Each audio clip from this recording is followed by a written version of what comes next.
Hello guys and welcome back to my channel सिर्फ IAS. तो यहाँ पे विजन आईएएस की करंट अफेयर्स पीटी 365 की कंटिन्यू करते हुए आज मैं ये इन्वायरमेंट का पार्ट नंबर 17 आपके सामने प्रेजेंट करने जा रही हूँ। तो आइए शुरू करने से पहले चैनल को सब्सक्राइब कर लीजिए, बेल आइकन को प्रेस करिए ताकि आपको रेगुलर अपडेट्स मिलती रहें। शुरुआत करेंगे पहले टॉपिक से। टॉपिक कहता है इलेक्ट्रिक व्हीकल्स के बारे में। जानते हैं कि ये न्यूज़ में क्यों रहा।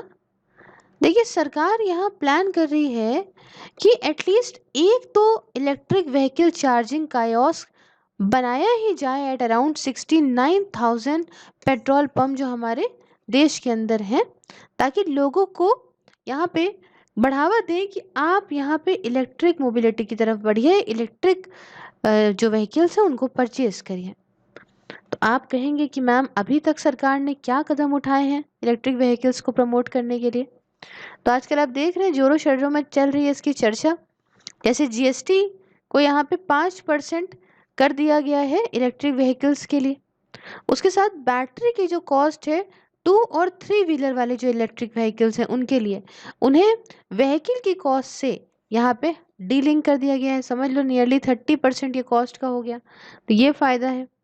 उसके साथ फेम इंडिया स्कीम को भी लॉन्च करा है। FAME फेम इंडिया स्कीम में क्या होता है, इसका मतलब होता है faster adaptation of electric and hybrid vehicles in India. Fame India. अब यहाँ पे देखो ना फायदे क्या क्या है, एडवांटेजेस और डिसएडवांटेजेस अभी हम चलो बताते हैं, अभी आगे पहले समझ लेते हैं। उसके सरकार ने यहाँ पे दिए हैं करीब 51,000 करोड़ रुपीस इलेक्ट्रिक व्हीकल के सेक्टर में अंडर प्रोडक्शन लिंक्ड इंसेंटिव। उसके साथ इसरो ने भी यहाँ पे कमर्शलाइज कर दिया है indigenously develop lithium ion battery की टेक्नोलॉजी को, है ना। इन्होंने कह दिया भैया इंडिजिनियसली हमारे यहाँ बनाई गई लिथियम आयन बैटरी टेक्नोलॉजी को कमर्शलाइज कर दिया है। उसके साथ EESL ने कोलैबोरेशन करा है NDMC के साथ में, और इंडिया की पहली public electric vehicle charging plaza को न्यू दिल्ली के अंदर लगा दिया गया है। काफ़ी एक्सपेंसिव पड़ता है ये, थोड़ा सा अलग भी है। अगर आप वीडियोस वगैरह देखेंगे ना फॉरेन कंट्रीज़ की तो दिखेगा, आपको समझ में आएगा। देखिए, सरकार ये भी काम कर रही है कि हाईवे बनाए जाएं दिल्ली में और मुंबई के एक्सप्रेसवे पे। साथ में दिल्ली की सरकार ने तो इलेक्ट्रिक व्हीकल पॉलिसी को भी लॉन्च कर दिया है, जिसमें आपको फाइनेंशियल इंसेंटिव दिए जाएंगे अगर आप इलेक्ट्रिक व्हीकल्स को खरीदते हो तो। साथ में स्टेट इलेक्ट्रिक व्हीकल फंड को भी यहाँ पे जो है लाया गया है, ताकि सारे खर्चे जो भी पॉलिसी से रिलेटेड आएंगे वो सेटअप करा जाएगा along with the EV bolt, है ना। ये सारे के सारे एक्सपेंसेस ये देखेगा ये फंड। अब देखिए, कर्नाटका जो है ये पहली स्टेट है कंट्री के अंदर जिसने एक ये जो इंट्रोड्यूस करी पॉलिसी जो पूरी तरीके से इलेक्ट्रिक व्हीकल्स को लेके थी। तो याद रखिएगा कर्नाटका ये स्टेट है। और दूसरी बात कि Karnataka electric and energy storage policy जो है 2017 की, ठीक है, जो ऑपरेशनल है फॉर 5 ईयर्स। ये माना जा रहा है कि ये अच्छा खासा इलेक्ट्रिक मोबिलिटी सेक्टर में अच्छा खासा स्टेट के अंदर काम कर देगी, इन्वेस्टमेंट भी लेकर आएगी। साथ में कर्नाटका की सरकार भी कह रही है कि हम यहाँ पे बेंगलुरु को यहाँ पे द इलेक्ट्रिक व्हीकल कैपिटल बनाएंगे इंडिया की। तो इतना कुछ अच्छा अच्छा सोचा जा रहा है। देखो, इलेक्ट्रिक व्हीकल के एडवांटेजेस और डिसएडवांटेजेस दोनों ही समझते हैं क्या होते हैं इलेक्ट्रिक कार्स के। एडवांटेजेस तो सस्ता मेंटेनेंस होता है, एमिशंस कम करती हैं, नॉइस वगैरह कम हो जाएगी और चलाने में भी आसान है। लेकिन डिसएडवांटेजेस की बात करें तो बड़ी महंगी है, चार्जिंग स्टेशन है नहीं, क्योंकि भाई देखो पहली चीज़ तो यहाँ सस्ती पड़ती ये है नहीं, और अपने यहाँ भाई लगाना बहुत मुश्किल काम, बहुत महंगा है। उसके बाद रिचार्जिंग टेक्स लॉन्ग, खैर कुछ वक्त लगता ही है, वो तो आपको आधे घंटे गाड़ी खड़ी करनी पड़ेगी, मेरे ख्याल में ½ एन आवर होता है। उसके साथ शॉर्ट ट्रैवलिंग डिस्टेंस, तो ये तो डिपेंड करता है, किसी किसी में 400 किलोमीटर तक है ना, कैसे क्या है तो डिपेंड करता है। तो चलो प्रॉब्लम सॉल्व हो सकती है। आगे बात करेंगे तो भाई कुछ faster adaptation and manufacturing of hybrid and electric vehicles of India, fame India, इसके बारे में आपको कुछ बताना चाहूँगी। देखिए, इसका उद्देश्य ये है कि मैन्युफैक्चरिंग जो कि electric and hybrid vehicle technology की है उसे और प्रमोट करना और इंश्योर करना कि इस स्कीम की जो है ये प्रॉपर तरीके से जो टेक्नोलॉजी स्कीम कह रही हूँ, जो ये प्रॉपर तरीके से टेक्नोलॉजी है इसकी ग्रोथ हो, है सस्टेनेबल ग्रोथ हो बढ़िया तरीके से।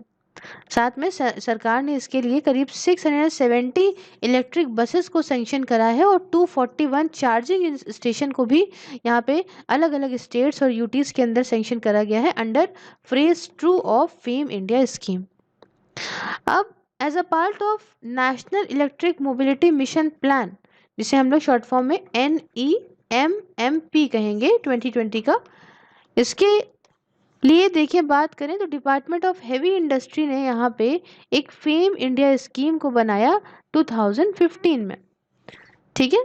और यहाँ पे अगर हम फेज 1 की बात करें, फेज 1 की बात करें स्कीम की, तो ये खत्म हो गया था 31 मार्च 2019 में और फेज 2 शुरू हो रहा है 1 अप्रैल 2019 से, इसमें आपको करीब 10,000 करोड़ रुपए का ये पूरा खर्चा होगा और ये जो है वो 3 सालों तक के लिए चलेगा। तो ये है कुछ पूरी बात इसके बारे में। बढ़ते हैं नेक्स्ट टॉपिक की तरफ। टॉपिक कहता है सस्टेनेबल एग्रीकल्चर के बारे में।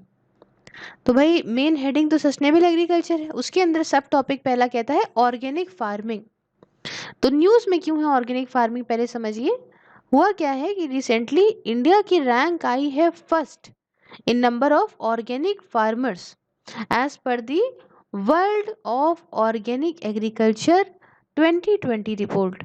तो भैया the world of organic agriculture 2020 report के हिसाब से इंडिया की पहली रैंक आई है in the number of organic farmers. अब देखिए स्टेटस क्या चल रहा है ऑर्गेनिक फार्मिंग का हमारे देश के अंदर। तो इंडिया के अंदर देखिए 30% जो टोटल ऑर्गेनिक प्रोड्यूसर है ये वर्ल्ड का, वो इंडिया है। और इसकी रैंक जो है वो 9th होती है। अगर हम एरिया के हिसाब से बात करें, ऑर्गेनिक फार्मिंग के एरिया के हिसाब से बात करें, तो हम 9th नंबर पे आते हैं ऑर्गेनिक फार्मिंग के एरिया पे। 2.59% जो टोटल ऑर्गेनिक कल्टीवेशन एरिया का है वो है यहाँ पे 57.8 मिलियन हेक्टेयर। फिर समझो, India is home to 30% of total organic producers in the world and ranks 9th in terms of area under organic farming. 2.59% of total organic cultivation area. अब देखिए मेजर जो ऑर्गेनिक एक्सपोर्ट होते हैं India से, मतलब India से जो export होते हैं वो फ्लैक्स सीड्स हम लोग करते हैं, अलसी अलसी होती है ना, अलसी के बीज, उसके साथ जो सीसमन, ठीक है, सीसम हो गया, सोयाबीन हो गई, टी हो गई, medicinal plants, rice, pulses etcetera etcetera हम लोग यहाँ से एक्सपोर्ट करते हैं। और सिक्किम ये ऐसा पहला फुल्ली ऑर्गेनिक स्टेट है पूरे ही वर्ल्ड का। तो आप कहेंगे मैम बड़ा ऑर्गेनिक ऑर्गेनिक कर रही हैं, ज़रा ऑर्गेनिक फार्मिंग के बारे में कुछ बातें बताइए। देखिए ऑर्गेनिक फार्मिंग का मतलब ये होता है कि ऐसा प्रोडक्शन सिस्टम है जिसमें यहाँ पे कोई भी फर्टिलाइज़र या पेस्टिसाइड का यूज़ नहीं करा जाता, समझे, मतलब कोई ग्रोथ रेगुलेटर का यूज़ नहीं करते हैं, कुछ भी वैसा यूज़ नहीं करते हैं। ये सीधा सीधा क्रॉप रोटेशन पे क्रॉप रेसिड्यू का यूज़ करके, एनिमल मैन्योर मतलब जानवरों की खाद, लेग्यूम्स का यूज़ करके, ग्रीन मैन्योर, बायो फर्टिलाइज़र वगैरह का यूज़ करके ही बनाया जाता है। इसमें कोई बाहर की चीज़ नहीं यूज़ करी जाती। अब इसके कुछ फ़ायदे भी होते हैं, कुछ नुकसान भी होते हैं। देखो फ़ायदा तो बच्चों ये होता है कि यहाँ पे इसमें सॉइल इरोजन नहीं होता, उसके साथ नाइट्रेट लीचिंग जो है इनटू ग्राउंड वाटर या फिर सरफेस वाटर में जो है नाइट्रेट आ जाता है वो यहाँ पे कम करता है, क्योंकि फर्टिलाइज़र नहीं यूज़ हो रहा है, फर्टिलाइज़र नहीं है तो नाइट्रेट लीचिंग कैसे होगी। तीसरा, ऑर्गेनिक मैटर का लेवल मेंटेन रखता है। चौथा, सॉइल की फर्टिलिटी को बरकरार रखता है। और आखिरी में जो शेल्फ लाइफ है वो भी इसकी ज़्यादा होती है, अगर रखोगे तो जल्दी ख़राब नहीं होगा सामान। लेकिन डिसएडवांटेजेस भी हैं। Production declines in initial years, उसके साथ यहाँ पे इंक्रीज पेस्ट अटैक बहुत ज़्यादा हो जाते हैं, क्योंकि भाई फर्टिलाइज़र वगैरह पड़ नहीं रहा तो पेस्ट तो आएंगे ही, पेस्टिसाइड नहीं डालोगे तो।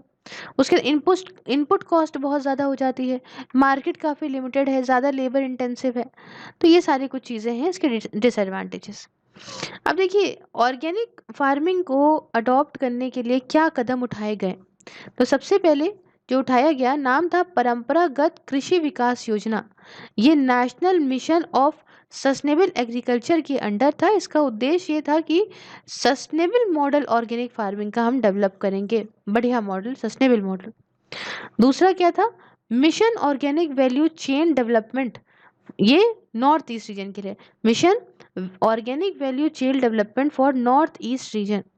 और तीसरा था ऑर्गेनिक ई कॉमर्स प्लेटफॉर्म, जैविक खेती for directly linking farmers with retail as well as bulk buyers, ताकि जो है ये जो जैविक खेती है ये ई प्लेटफॉर्म है, मतलब इलेक्ट्रॉनिक प्लेटफॉर्म है, मतलब ई कॉमर्स प्लेटफॉर्म है, ठीक है।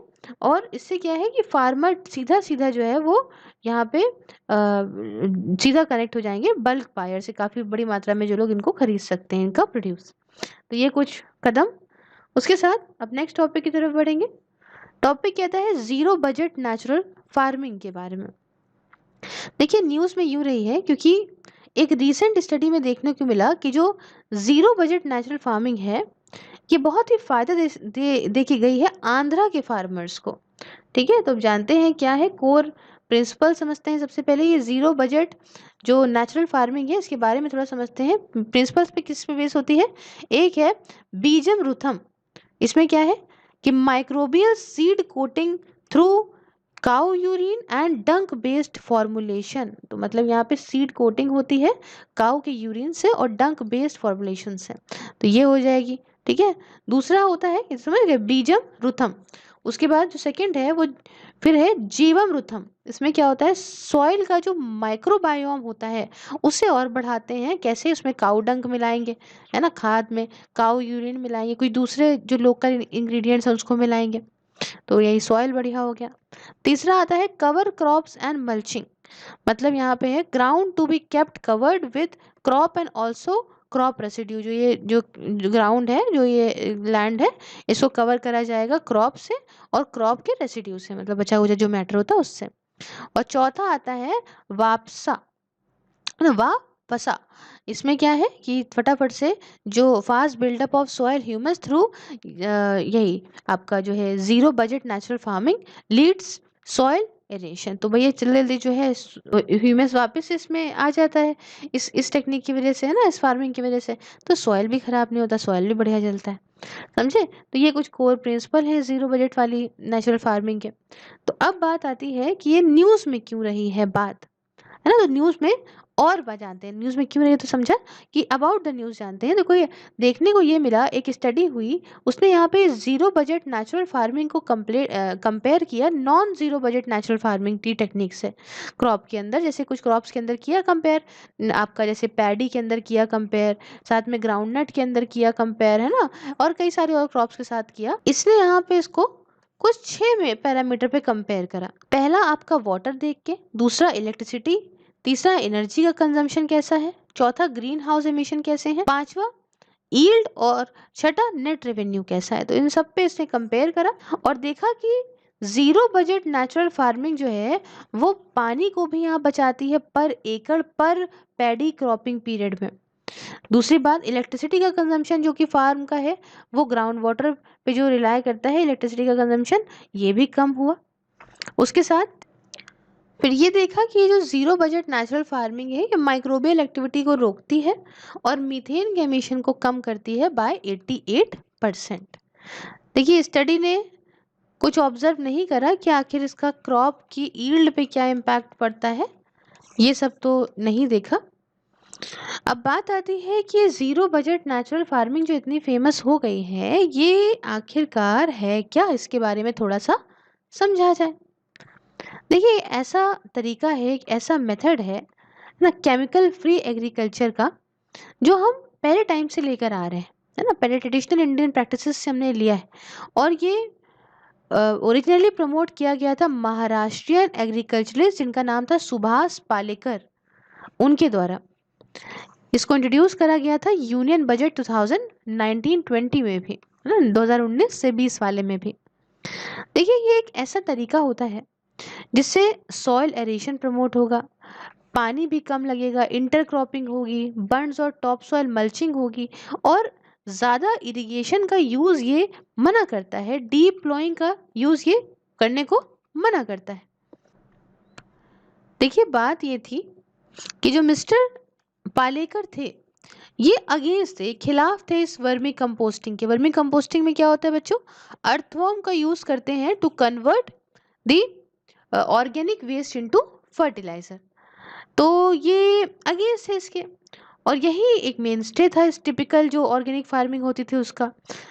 एज ये सबसे ज़्यादा कॉमन कंपोस्टिंग वर्म को इंट्रोड्यूस करता था, उसका नाम था उस वर्म का यूरोपियन रेड विगलर इंडियन सॉइल्स को। और इन्होंने क्लेम करा कि ये सारे जो वर्म होते हैं ये एब्जॉर्ब कर लेते हैं टॉक्सिक मेटल्स को, मतलब जहरीले मेटल्स को एब्जॉर्ब करते हैं, उसके साथ ग्राउंड वाटर और सॉइल को पॉइजन कर देते हैं। तो इन्होंने ये बात कही। अब देखिए इसी के साथ यहाँ पे जीरो बेस्ड नेचुरल फार्मिंग जो है वो 4 पिलर पे बेस्ड थी, जो कि मैंने आपको ऊपर बता दिए थे। फायदा क्या होता है, बेनिफिट्स क्या है इसके? बेनिफिट्स ये है कि बहुत ही कम पानी की ज़रूरत पड़ती है, इसमें कम इलेक्ट्रिसिटी की ज़रूरत पड़ती है। एंड मतलब जैसे अगर आप केमिकल फार्मिंग करोगे ना, तो उसके कंपैरिजन में इसमें काफ़ी कम चीज़ें लगेंगी। फार्मिंग की कॉस्ट कम हो जाती है इन सितु रिसोर्सेज के को यूज़ करके, मैनेज करके सॉइल का न्यूट्रिशन, फर्टिलिटी, पेस्ट या सीड को। तो काफ़ी अच्छा है ये, काफ़ी फ़ायदा इसको आंध्रा में मिला है। बढ़ते हैं नेक्स्ट टॉपिक की तरफ। टॉपिक कहता है एक्वापॉनिक्स। क्या है, न्यूज़ में क्यों रहा, समझते हैं। देखिए रिसेंटली एक पायलट एक्वापॉनिक्स फैसिलिटी को डेवलप करा गया bye centre for development of advanced computing के द्वारा। CEDAC हो गया, centre for development of advance computing, Mohali में है। इनके द्वारा जो है इसे डेवलप किया गया है, और ये जो डेवलप किया गया था इसको इनॉग्रेट करा गया है, इसलिए ये आ गया है न्यूज़ में। ठीक है, तो किसने बनाया है? पायलट एक्वापॉनिक्स फैसिलिटी बनाई गई है centre for development of advance computing के द्वारा, मोहाली में जो है। ठीक है, और इसका इनॉग्रेशन हुआ है। तो अब जानना बहुत ज़रूरी है एक्वापॉनिक्स क्या होता है, पहले समझिए। देखिए एक तरीके का एग्रीकल्चर ही है, जिसमें क्या होता है कि फिश वगैरह को रेस करते हैं टैंक्स वगैरह में, मतलब रीसर्कुलेटिंग एक्वाकल्चर इसको आप कह सकते हो, जिसमें सॉइल लेस प्लांट कल्चर के साथ ऐसा करते हैं, मतलब हाइड्रोपोनिक्स हो गया। अब समझो, aquaponics is the form of agriculture that combines raising of fish in tanks with soil less plant culture. तो ये यहाँ पे इसको बोलते हैं हम लोग एक्वापोनिक्स। ठीक है, तो सॉइल लेस प्लांट कल्चर को हाइड्रोपोनिक्स बोल देंगे, और उधर वाले को रीसर्कुलेटिंग एक्वाकल्चर बोल देंगे, और दोनों को मिलाकर एक्वापोनिक्स बोल देंगे। तो इसमें क्या होता है, एक्वापॉनिक्स में क्या होता है कि nutrient rich water from raising fish ये नेचुरल फर्टिलाइजर के तौर पे प्रोवाइड करता है प्लांट्स को, और बदले में प्लांट्स क्या करते हैं, प्लांट्स मदद करते हैं उस वाटर को प्योरीफाई करने में, और उसके बाद ये फिश के द्वारा यूज कर लिया जाता है। समझे? तो ये एक्वापॉनिक्स का सिस्टम करीब 90% कम पानी यूज करता है अगर आप पुराने ट्रेडिशनल फार्मिंग से कंपेयर करो तो। अब इससे रिलेटेड भी कुछ टर्म्स जान लेते हैं, जैसे कि हाइड्रोपोनिक्स, जिसका मैंने अभी आपको नाम लिया था। तो हाइड्रोपोनिक्स ऐसा तरीका होता है जिसमें यहाँ पे फूड वगैरह जो है, खाना वगैरह को, मतलब फूड को वाटर में ग्रो करते हैं मिनरल न्यूट्रिएंट सोल्यूशन का यूज़ करके, और इसमें सॉइल का यूज़ नहीं करते, विदाउट सॉइल। इसको हाइड्रोपोनिक्स बोलते हैं, इसीलिए इसमें सॉइल का यूज़ नहीं होता। और ऐसे ही एक होता है एरोपोनिक्स। एरोपोनिक्स यहाँ पे क्या है, यहाँ there is know growing medium, यहाँ पे इसमें ग्रो करने का कोई मीडियम नहीं होता है, इसलिए कोई भी कंटेनर वगैरह का यूज नहीं करते हैं क्रॉप को ग्रो करने में। इस एरोपोनिक्स के अंदर मिस्ट और न्यूट्रिएंट सोल्यूशन का यूज करते हैं पानी की बजाय। पानी के बजाय किसका यूज करेंगे, मिस्ट का या फिर किसी न्यूट्रिएंट सोल्यूशन का। तो बड़े ही अलग अलग टर्म्स हैं पोनिक्स पोनिक्स, समझे। अब इससे रिलेटेड कुछ न्यूज आइए जान लीजिए। तो बात ऐसी घर जैसी कि जो वर्टिकल फार्मिंग है, तो वर्टिकल फार्मिंग क्या होती है, ये एक ऐसा तरीका होता है जिससे फूड वगैरह को प्रोड्यूस करते हैं वर्टिकली स्टैक्ड लेयर्स में और वर्टिकली इंक्लाइंड सरफेसेस में। ठीक है, ऐसे समझ लो। क्रॉप्स को ग्रो करते हैं इंडोर, एक आर्टिफिशियल कंडीशन में इसको ग्रो करते हैं। इसमें लाइट और टेम्परेचर मतलब देख दाख के अपने हिसाब से मेंटेन करा जाता है, कि आर्टिफिशियली बना रहे हैं ना इसको। इसमें कम जो है सॉइल लेस मेथड्स का यूज होता है, जैसे कि हाइड्रोपोनिक्स, एक्वापोनिक्स, एरोपोनिक्स है ना, इन सब का यूज होता है। इसमें सॉइल ना हो, सॉइल लेस होंगे तो हर चीज़ कम यूज होगी, क्योंकि सॉइल तो ज़्यादा सब कुछ ले लेता है ना। अब देखिए वर्टिकल फार्मिंग के क्या एडवांटेजेस होते हैं और क्या दिक्कतें आती हैं, दोनों समझेंगे। सबसे पहले एडवांटेजेस देखेंगे। तो देखिए ये ऐसा है कि जो ये वर्टिकल फार्मिंग है ना, ये 390 मतलब 390 गुना ज़्यादा फूड पर square foot while using 95% less water than traditional agriculture method। मतलब जो ये पानी यूज करेगी वो पुराने वाले एग्रीकल्चर मेथड के कंपैरिजन में 95% कम यूज करेगी, और जो ये ईल्ड देगी वो 390% ज्यादा फूड देगी पर स्क्वायर फुट। तो आप समझ लो क्या है, बहुत फायदा है। और crops are not subject to seasons and hence give high productivity yield round। मतलब क्रॉप से कोई मतलब नहीं है कौन सा सीजन चल रहा है, क्या चल रहा है, साल भर उगाओ, साल भर प्रोडक्टिविटी ले लो, हाई ले लो वो भी। उसके साथ पेस्टिसाइड फ्री या ऑर्गेनिक फूड प्रोड्यूस होता है, बड़े मजे का बिल्कुल। और ऑफर करती है plan to handle future food demand. ठीक है, मतलब फ्यूचर फूड डिमांड बढ़ने वाली है तो ये एक तरीका हो सकता है। अब चैलेंजेस भी हैं, कुछ चैलेंजेस ये हैं कि हाई इनिशियल कॉस्ट, मतलब इस्टेब्लिश करने के लिए अच्छा मोटा पैसा आपको खर्चा करना पड़ेगा इस वर्टिकल फार्मिंग के सिस्टम को इस्टेब्लिश करने में। उसके बाद डिफिकल्ट और कॉस्टली पॉलिनेशन, इसका पॉलिनेशन कैसे कराओगे, यहाँ तो भैया चलो इंसेक्ट कर देते हैं, कुछ ना कुछ के तरीके से हो जाता है, हवा से हो गया है वो, इसमें पॉलिनेशन कैसे होगा, तो प्लांट ग्रो कैसे करेंगे। फिर हायर लेबर कॉस्ट, लेबर की कॉस्ट भी इसमें ज़्यादा है। और टू मच और टेक्नोलॉजी, देखिए टेक्नोलॉजी बहुत ज़्यादा डिपेंड करता है, पावर लॉस अगर हुआ तो इससे बहुत खतरनाक इम्पैक्ट पड़ेंगे, क्योंकि पावर से ही सब कुछ चल रहा है, पावर लॉस हुआ तो समझ लो भाई मुसीबत क्रिएट हो गई। खैर बढ़ते हैं नेक्स्ट टॉपिक की तरफ। टॉपिक कहता है climate smart cities assessment framework, CSCAF 2.0। क्या है ये, न्यूज़ में क्यों रहा है, समझते हैं। देखिए ये शॉर्ट फॉर्म ही समझ लीजिएगा क्योंकि बड़ा लंबा सा है, पहली बार पढ़ देती हूँ। चलिए, climate smart cities assessment framework जो है ये एक इस तरह का पहला असेसमेंट फ्रेमवर्क है जो कि क्लाइमेट रेलिवेंट पैरामीटर के ऊपर बनाया गया है, मतलब क्लाइमेट के लिए जो ज़रूरी पैरामीटर्स होते हैं उन पे उनके बेसिस पे है। और इसको लॉन्च किया गया था 2019 में ministry of state for housing and urban affairs के द्वारा। ठीक है, अब इस फ्रेमवर्क के बारे में चलिए कुछ जानकारी ले ली जाए। देखिए इसका उद्देश्य, इसका ऑब्जेक्टिव ये होता है कि प्रोवाइड करें एक clear road map Indian cities के लिए, ताकि वो क्लाइमेट चेंज से लड़ सकें जब भी वो अपना कुछ कदम, जो भी सिटी का इन्वेस्टमेंट करने के लिए कदम उठा रही हो या प्लानिंग करने के लिए कदम उठा रही हो, जो भी कर रही हो उसमें लिए प्रॉपर प्लानिंग के टाइम पे ही उनको एक क्लियर रोड मैप तैयार मिले, ताकि वो उस तरीके से ही अपने क्लाइमेट चेंज को लड़ सकें। इसमें क्या होता है कि क्लाइमेट सेंसिटिव अप्रोच भी होनी चाहिए जब भी आप अर्बन प्लानिंग या डेवलपमेंट की बात करो। ठीक है, तो इसमें ये चीज़ है कि भैया देखो, अगर आप अर्बन प्लानिंग या अर्बन डेवलपमेंट की बात कर रहे हो तो उसमें आपको क्लाइमेट सेंसिटिव अप्रोच भी लेके चलनी है, तो ये होता है इसके अंदर। उसके साथ देखिए, अब आप जहाँ क्लाइमेट सेंसिटिव चीज़ें हैं वहाँ पे तो ऐसे भी बहुत ज़्यादा अच्छा हो गया ये। अब फ्रेमवर्क देखिए, इसके पास 28 इंडिकेटर्स हैं और ये कुछ 5 कैटेगरीज में है। 28 इंडिकेटर्स और क्या 5 कैटेगरीज में। पहली कैटेगरी आती है एनर्जी और ग्रीन बिल्डिंग की, दूसरी आती है अर्बन प्लानिंग, ग्रीन कवर और बायोडाइवर्सिटी की, तीसरी आती है मोबिलिटी एंड एयर क्वालिटी की, चौथी आती है वाटर मैनेजमेंट की और आखिरी में आती है वेस्ट मैनेजमेंट की। समझे। उसके साथ जो क्लाइमेट सेंटर फॉर सिटीज़ है जो कि under institute of urban affair के अंदर आता है, ये सपोर्ट कर रहा है ministry of state of housing and urban affairs को। इस जो आपका ये जो CSCAF है, मतलब ये जो climate smart cities assessment framework है, इसको इम्प्लीमेंट करने में। तो काफ़ी अच्छा रहा। यहाँ पे देख लीजिए थोड़ा सा assessment framework 2.0, energy and green building, जो मैंने आपको 5 पैरामीटर बताया ना, water management, waste management, mobility and air quality, urban planning and green cover, biodiversity. तो यहाँ आप देख सकते हैं सब कुछ है, इतना इतना इसका शेयर है, ये सब आप देख सकते हैं इसके अंदर। क्लियर है। अब देखिए जो ये 2.0 आया है, देखो ना भाई, ये यहाँ पे 2.0 आया है ना, और ये 2.1 भी रह चुका ही है, तो इन दोनों के बारे में चीज़ें समझते हैं। देखो जो 2.2 आया है, इम्प्रूव्ड इंडिकेटर्स हैं कि देखो फीडबैक मिला था ना, 1 के टाइम पे फीडबैक मिला था सिटीज से भी, एक्सपर्ट से भी, तो अब की इम्प्रूव इंडिकेटर्स हैं। दूसरी बात, सिंप्लीफाइड है, सही से आसानी से समझा जा सकता है। तीसरी बात, स्वच्छ सर्वेक्षण और ईज ऑफ लिविंग के साथ भी अलाइन बना के चल रहा है, अलाइनमेंट है इसका। उसके साथ स्टैंडर्ड एविडेंस टेम्पलेट्स और डेटा इनपुट टेम्पलेट्स हैं ताकि डेटा कलेक्शन को सपोर्ट करें। और आखिरी में सेंट्रलाइज पोर्टल है डेटा एंट्री के लिए, जिसमें डैशबोर्ड है ताकि रियल टाइम अपडेट्स मिलती रहें।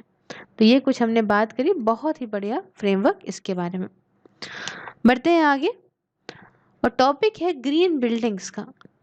तो न्यूज़ में क्यों है पहले ये समझते हैं। देखिए, वाइस प्रेसिडेंट जो हमारे देश के हैं, इन्होंने इनॉग्रेट करा confederation of Indian industries green building Congress 2020 को। तो आप कहेंगे कि ओके, तो ये ग्रीन बिल्डिंग क्या है मैम, ये बताइए। देखिए, ग्रीन बिल्डिंग इस तरह की बिल्डिंग होती है जिसको अपने मतलब कह लो अपनी डिज़ाइन में, अपने कंस्ट्रक्शन में, अपने ऑपरेशन में, ये हर तरीके से यहाँ पे रिड्यूस या एलिमिनेट मतलब ख़त्म करती है कोई भी नेगेटिव इम्पैक्ट को, और पॉजिटिव इम्पैक्ट को बनाती है क्लाइमेट चेंज के ऊपर और नेचुरल इन्वायरमेंट के ऊपर।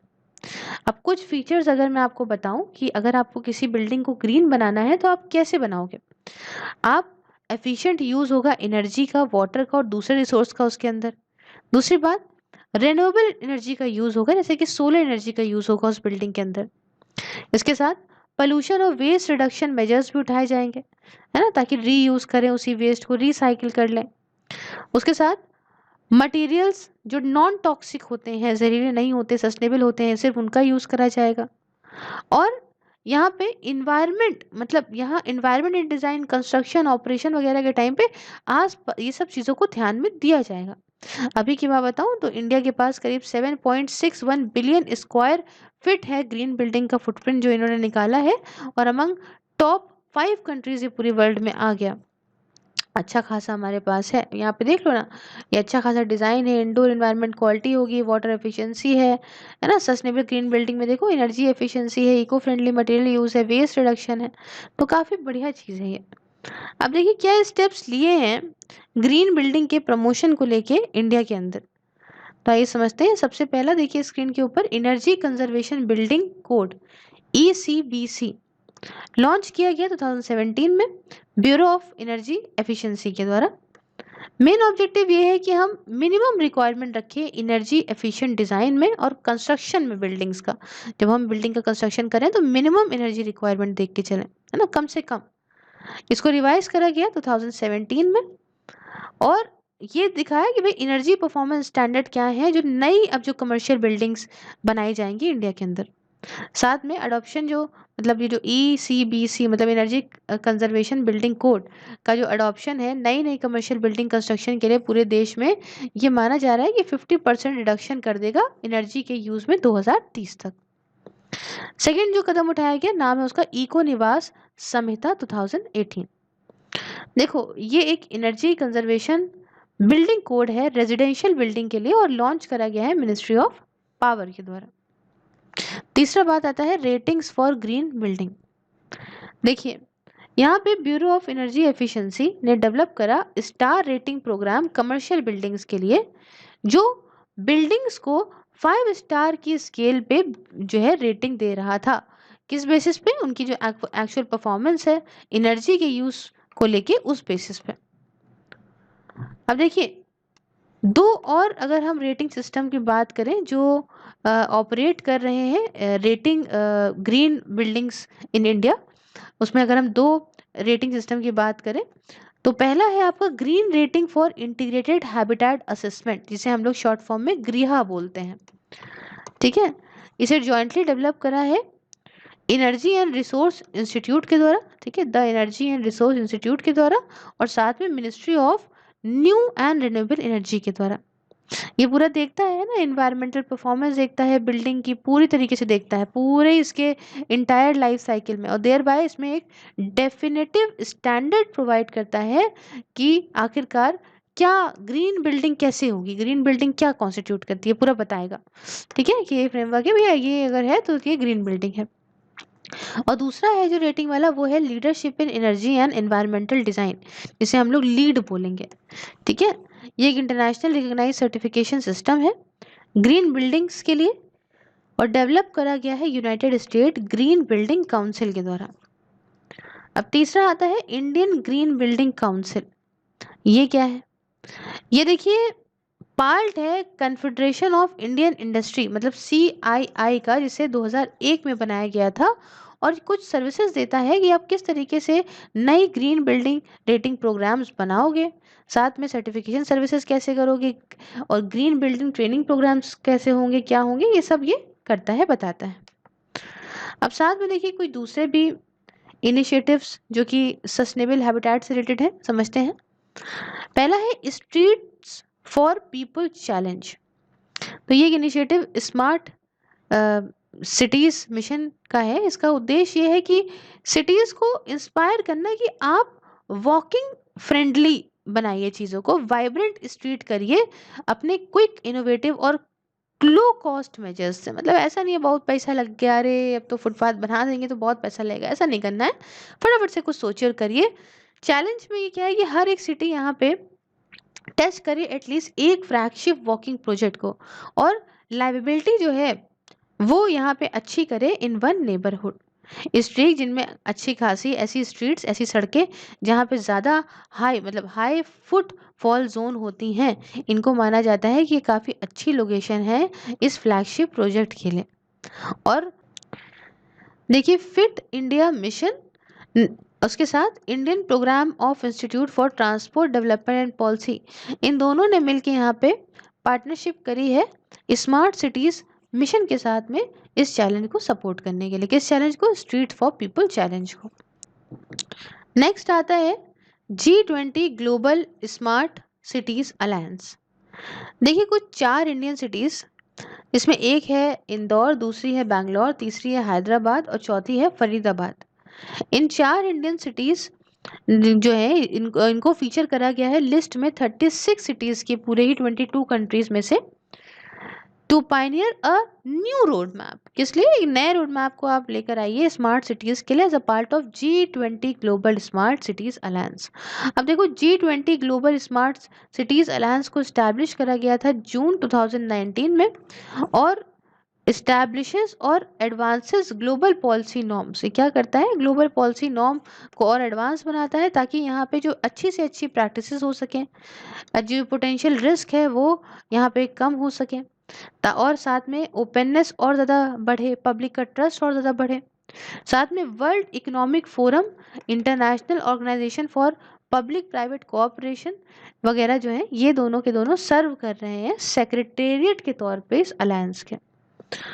तो यहाँ पे हमारा ये पार्ट होता है complete. So if you like the video please like the video, share it with your friends, subscribe your channel Surfires, and if you want to follow me on any other social media platform, link is in the description. Along with this, you can watch these videos on Facebook also, just like the page Surfires, and also you can join my membership and enjoy the various perks. Thank you so much. Have a wonderful day. Take care.